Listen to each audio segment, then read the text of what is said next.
The Wanderer, a poem by James Orr. "Wha's there?" she asked. The wanderer's rap against the pane the lassie skirred.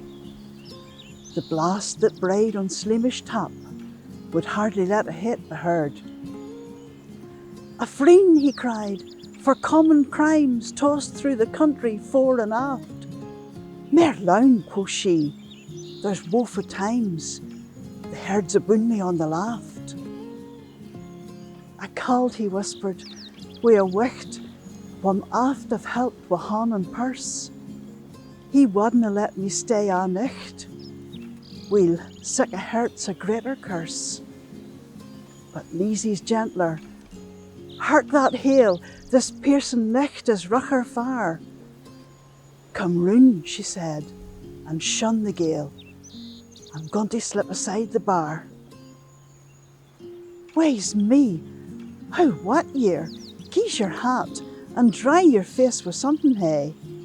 In sic a tacking, weel a wat, I would preserve my greatest fae. We'll mak nae fire, the picket bowl micht see the licht and maybe stap, but I'll sit up, my bed's no cowl, gae tilt a wee and tak a nap."